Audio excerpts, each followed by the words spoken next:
Здравствуйте, уважаемые коллеги.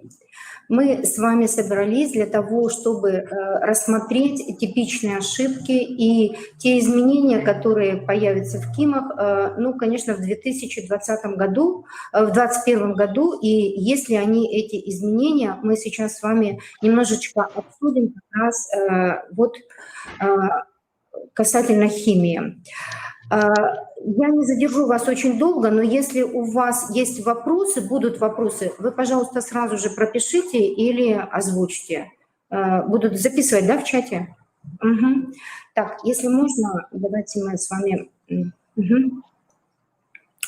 Так, вначале мы с вами рассмотрим количество участников ЕГЭ по химии за последние 3 года, с 2018 по 2020 год. Ну и как, соответственно, мы с вами видим, и, значит, количество учащихся у нас практически не меняется, около 600 человек. Ну и в процентах, если мы говорим, это 12 с лишним процентов. В 2021 году подали заявление больше, чем 600 человек. Но сколько выйдет на экзамен, ну, посмотрим уже по тем работам, которые мы получим на проверку. Да, можно следующее. Так, значит, вот в 2020 году выпускников текущего года 549 человек. Значит, выпускников, обучающихся по программам среднего профессионального образования, 10 человек, и выпускники прошлых лет 25 человек. Итого получилось 584 участника ЕГЭ в 2020 году. На слайде представлены, соответственно, участники из средних образовательных школ с углубленным изучением, лицеи и, соответственно, выпускники гимназии и кадетские школы, лицей-интернат. Так, значит, и здесь на этом слайде представлено распределение участников ЕГЭ по химии по тестовым баллам в 2020 году. Приношу свои извинения, в 2020 году. Значит, мы видим с вами то, что 39 баллов, до 39 баллов из всех участников набрали 63 человека, и, соответственно, выше, чем 39 баллов, это как раз те баллы, которые необходимы для, в принципе, для поступления в высшее учебное заведение, вот оставшиеся участники. И 90-100 баллов набрали 46 человек. Значит, если говорить, да, можно листнуть, значит, если говорить о том, что это диаграмма распределения, диаграмма тестовых баллов, соответственно, мы говорим о том, что в этом году 100 баллов набрали 10 человек. Но вы прекрасно помните о том, что в этом году у нас первичный балл был снижен с 60 баллов, немножко понижен на 58 баллов. Так. Угу. Ну вот не преодолели минимального балла в этом году достаточно много выпускников, 120 человек. И средний балл по региону, соответственно, он вот снизился немножко на 3%, но прошло снижение. Высокобальники 81-100 баллов – это 62 человека. И, как я уже сказала, в этом году получили 100 баллов 10 человек. Ну, вот это статистика. Ну, а теперь, значит, на этом слайде я представила процент выполнения заданий части 2 по региону. Соответственно, первую часть не стала представлять, а вот именно те задания, которые проверяют эксперты, проверяет республиканская предметная комиссия. И, как вы видите, это средние баллы, безусловно. За задание 30 реакции окислительно-восстановительные, вот этот процент выполнения составил всего лишь 2,5%. Задание 31 – электролитическая диссоциация, сильные и слабые электролиты, 19,05. И задание 32 – это как раз 17,06. Это те 4 реакции, которые дети должны записать, ну, прочитав данное задание. Мы еще остановимся с вами немножко на задании номер, соответственно, 30 и 31, но давайте посмотрим сейчас процент выполнения задания 33. Реакции, подтверждающие взаимосвязь органических соединений, составил 25, около, чуть выше 25%. И, конечно, безусловно, трудности вызвали у детей. Это задание номер 34, это расчеты с использованием понятия растворимости и так далее. То есть это те самые комбинированные задачи. 11,5% справились, выпускников справились с этим заданием. И задание 35, как бы мы с вами ни говорили, здесь тоже небольшой процент выполнения данного задания. Итак, возвращаемся мы с вами. Нет, можно дальше двигаться. Угу. И да, вот слайд, который показывает... Угу. Все, да? Да, значит, слайд, который показывает... Или дальше? Вперед, давайте немножечко вперед. Извините, у нас немножечко накладочки, ничего страшного.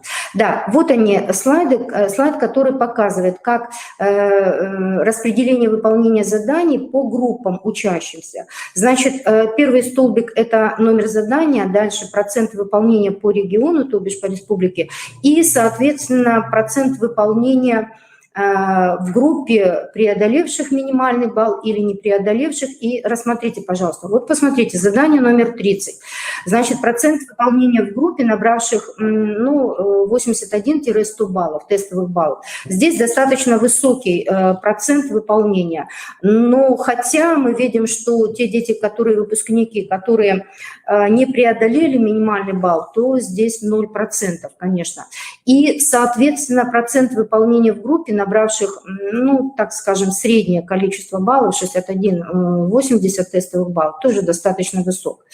Значит, и далее 31-32-35 задание, тут мы видим, что процент выполнения даже у высокобальников, вот здесь небольшой процент.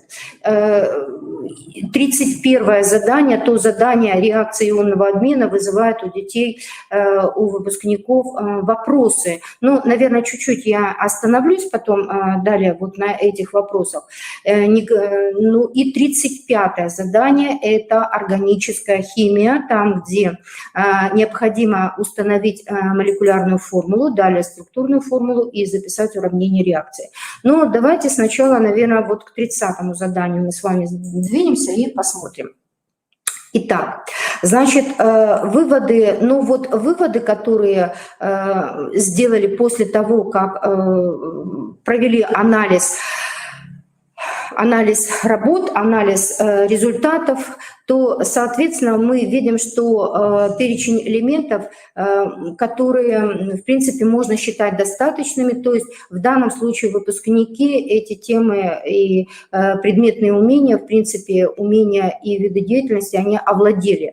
То есть вы видите, что это строение электронных оболочек, понятие, что такое электроотрицательность, закономерность, положение элементов ПСХЭ и, в принципе, умение, соответственно, использовать периодическую систему и давать характеристику данного элемента в периодической системе. Но да, немножко двинемся далее. Значит, вот это то, что тоже детям, в принципе, в этом году эти темы были освоены и показали неплохие результаты. Это классификация неорганических веществ, номенклатура, скорость химической реакции, электролиз расплавов и растворов и реакции, подтверждающие взаимосвязь органических соединений. То есть это можно в том числе связывать и с 33-м заданием. А вот то, что нельзя считать достаточным. У нас остаются проблемы, конечно, с понятием, что такое химическая связь, ее разновидности, далее, соответственно, тип кристаллической решетки и, конечно, это свойства неорганических веществ, простых веществ, оксидов, оснований, сложных и простых веществ, в том числе кислот и солей. Дальше. Значит, и если вы видите, да, немножко мелковато, но все-таки видно, что это теория строения органических соединений, вызывает сложности, это типы связи, функциональные группы и, соответственно, свойства химических соединений, органических химических соединений из разных классов.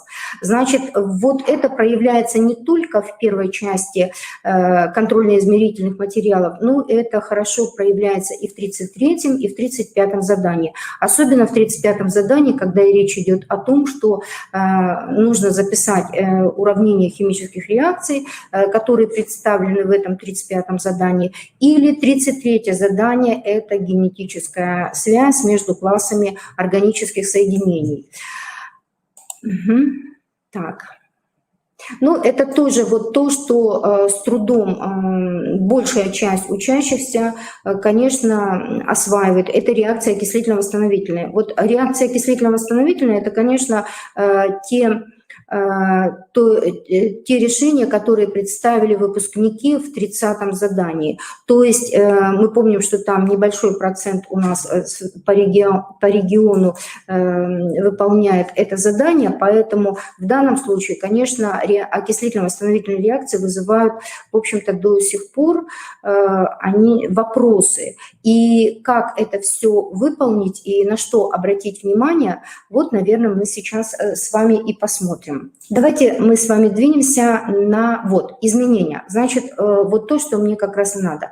Значит, в 2020 году, так же, как и в 2021 году, вот начиная с 2020 года, в данном случае заданий во второй части увеличено до 6. В 30 и 31 задание, как и в 2020, так и в 2021 году, внесено уточнение. То есть это уточнение ограничивает вариативность, допустим, уравнений реакций, которые экзаменуемый сможет составить на основании приведенного в условии перечня веществ. Значит, в 30 и в 31 задании будут даны уточнения.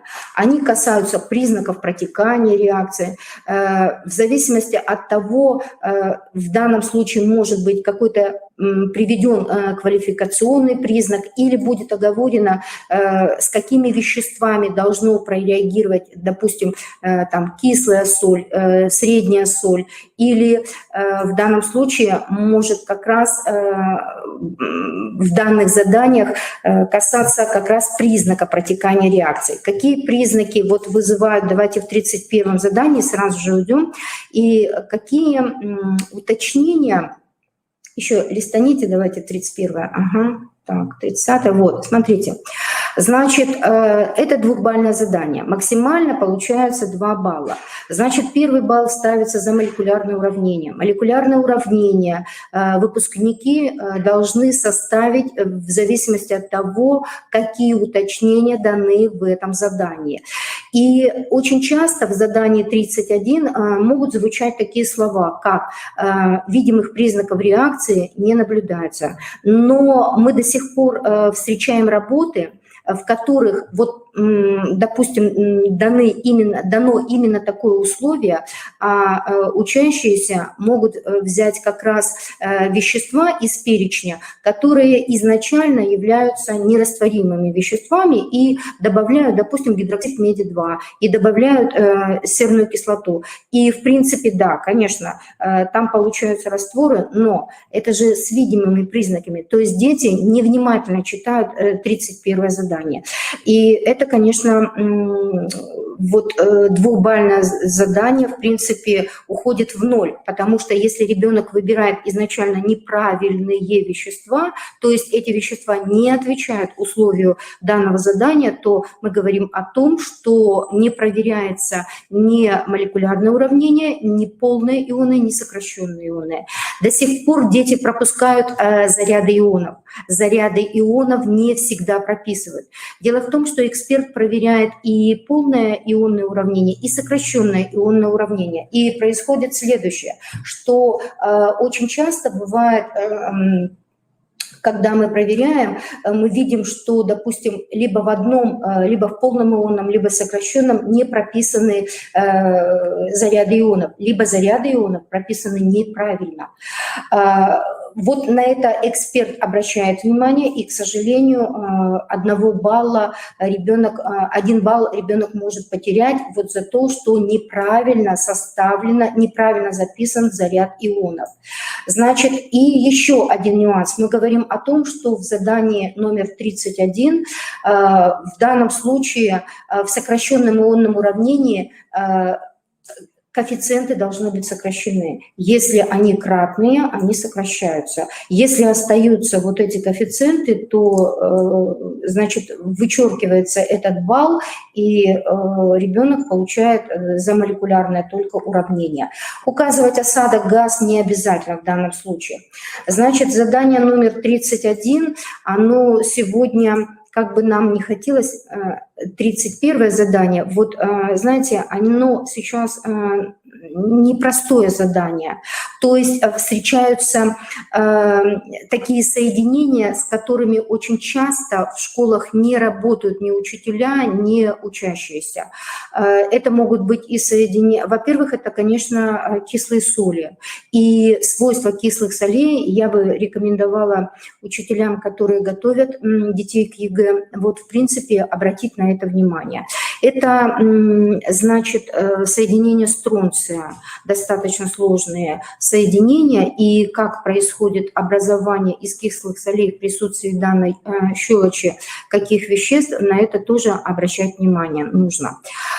Так, и, наверное, пожалуй, вот 31 задание, да. Давайте вернемся в 30 задание, то есть слайдом назад. Угу.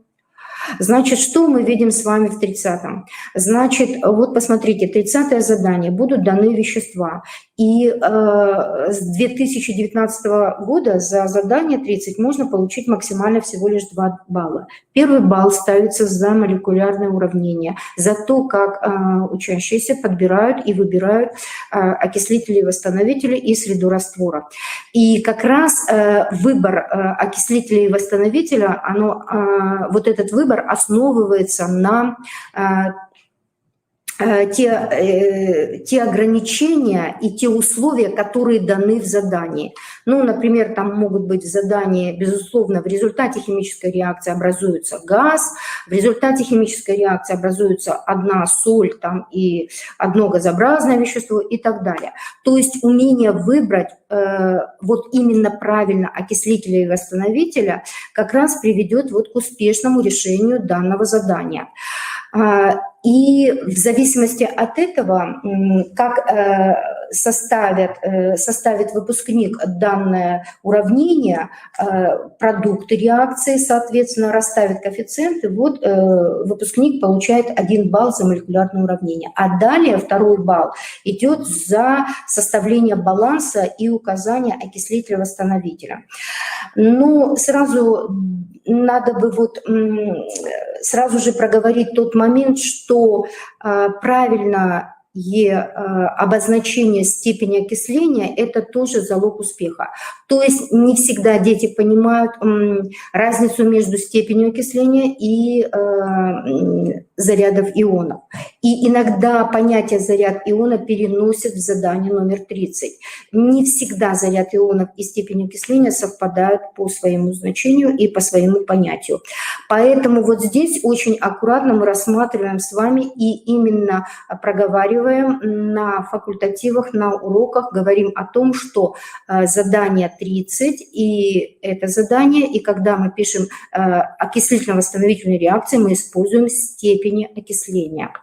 Далее, значит, в этом задании не обязательно указывать процессы окисления и восстановления, поэтому окислитель и восстановитель, в принципе, выпускник может написать одной буквой О или В, может написать эти буквы, то бишь это подразумевается, эксперт подразумевает, что это именно, если пишутся эти буквы под веществами, то есть исходными веществами, то эксперт воспринимает это как окислитель и восстановитель.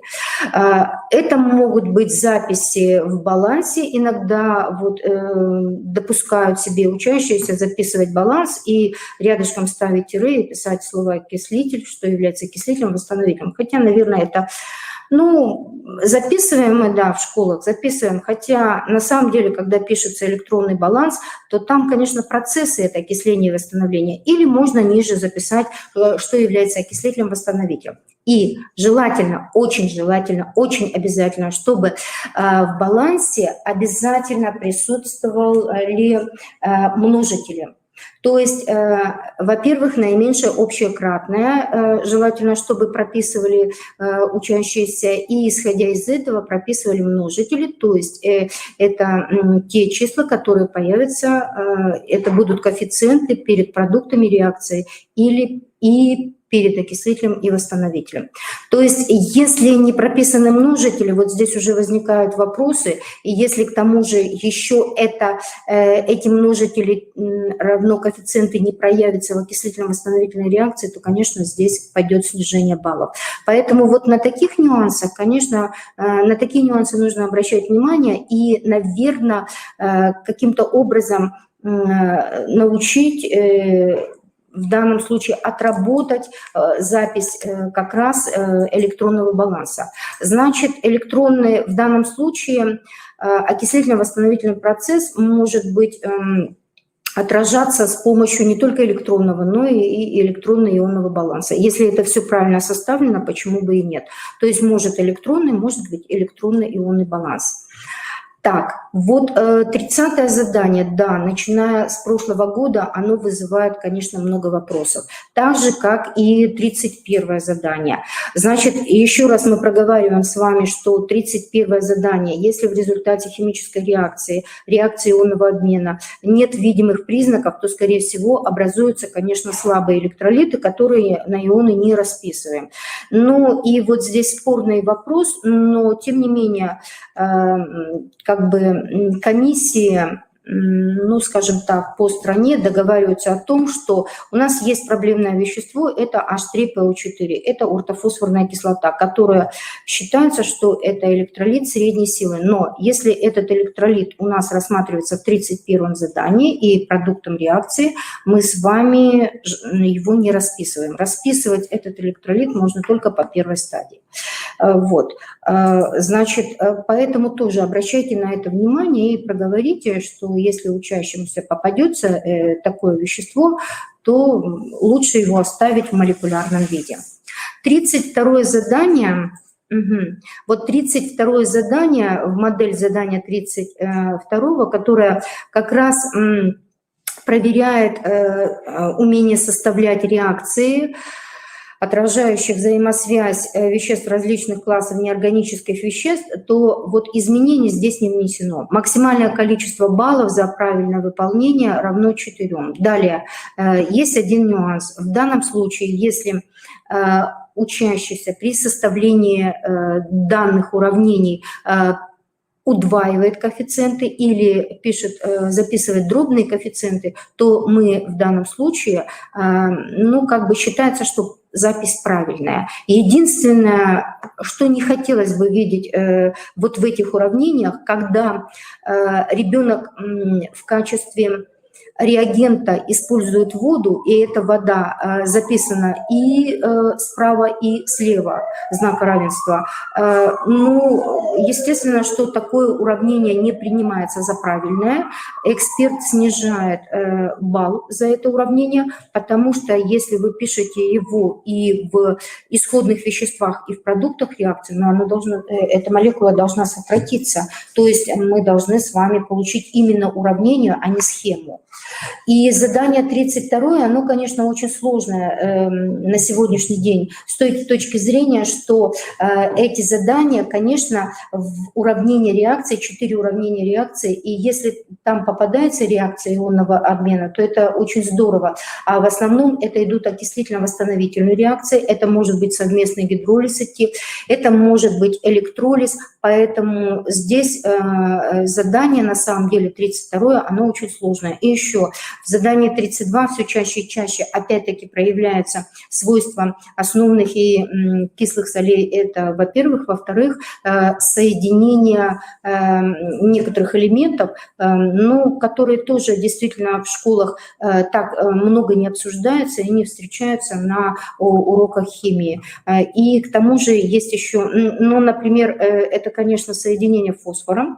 Достаточно сложно детям дается. Это соединение железа, как бы нам с вами, ну, вроде бы и все достаточно легко, но здесь окислительно-восстановительные реакции с железом плюс 2, плюс в данном случае плюс 3, в степени окисления плюс 2, плюс 3 и плюс 6, они достаточно часто встречаются в 32-м задании. Поэтому вот такие задания, которые есть возможность проработать, надо, наверное, обратить внимание на вот именно такие сложные уравнения.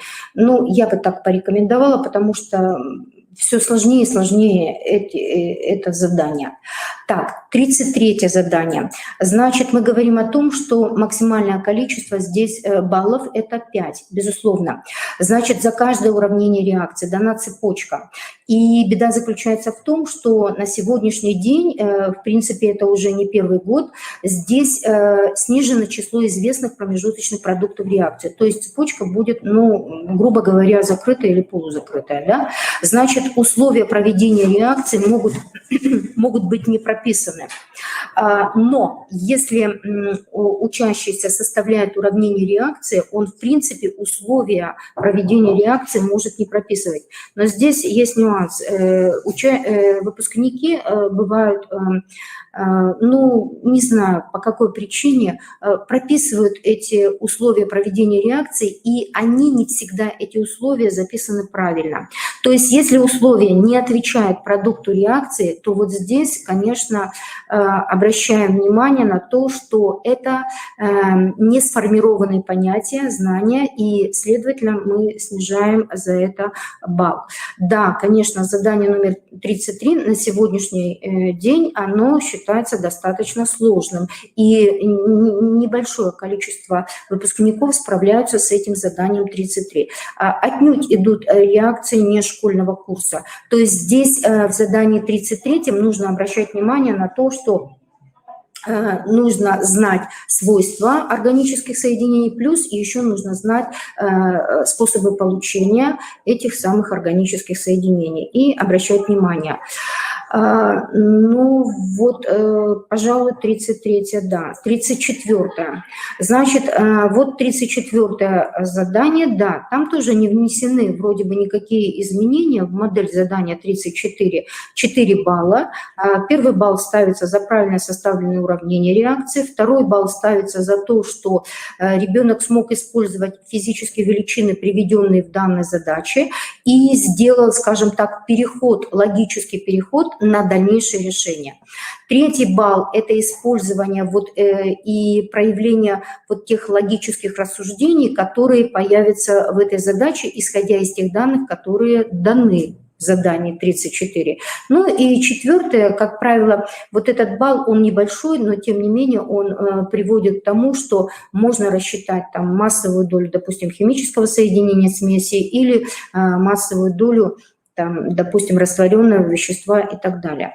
Значит, задание 34, вот что предлагает нам на сегодняшний день ФИПИ, это, конечно, будут, ну, простите меня за слова, непредсказуемые задания. Вот в прошлом году они были очень сложные, так же, как и в позапрошлом году.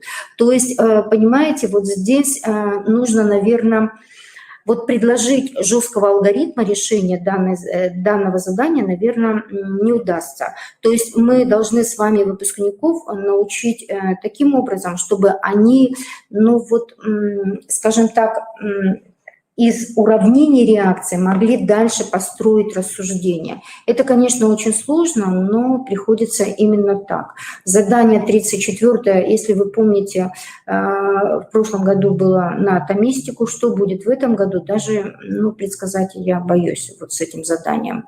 Ну, 4-бальное, не знаю, стоит ли это говорить, но проговорю все-таки. Понимаете, оно 4-бальное. И если вот ребенку оно не дается, может быть, вот и не стоит, знаете, иногда некоторые дети вот прямо зацикливаются на этом задании, вот надо решить и все. Может быть, и не стоит таким образом, ну, скажем так, долго-долго сидеть над этим заданием.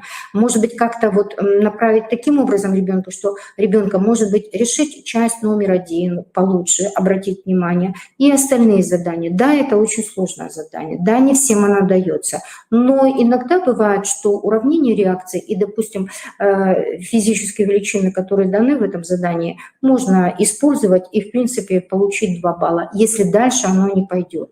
Вот, наверное, стоит и таким образом объяснять детям, что задание 34, оно не всегда решаемое, не всегда понимаемое. И 35-е задание. Значит, 35-е задание, в данном случае количество баллов с 2018 года было изменено на 3 балла. И, соответственно, первый балл – это молекулярная формула, и занимает большее количество, скажем так, сил, времени для того, чтобы ребенок решил, сделал вычисления. Но эти вычисления должны быть в бланке ответов обязательно. И далее, исходя из молекулярной формулы, мы с вами выходим на структурную формулу и на уравнение реакции. И есть один нюанс. Дети проводят математические вычисления, записывают соотношение числа атомов, допустим, углерода, водорода, кислорода, а молекулярную формулу не записывают. Ну вот, к большому сожалению, приходится констатировать тот факт, что эксперт не ставит 1 балл, потому что молекулярная формула как формула, а там четко и внятно сказано, нужно представить молекулярную формулу, вот в принципе ее не существует. И еще есть один нюанс. Простейшая формула и молекулярная формула немножко разные понятия, поэтому если ребенок выходит на простейшую формулу, и она не совпадает с молекулярной, эксперт и в бланке ответов должны появиться как раз молекулярная формула. Ну, вот, пожалуй, то, что я могу сказать по прошлому году и, соответственно, что нас ожидает, возможно,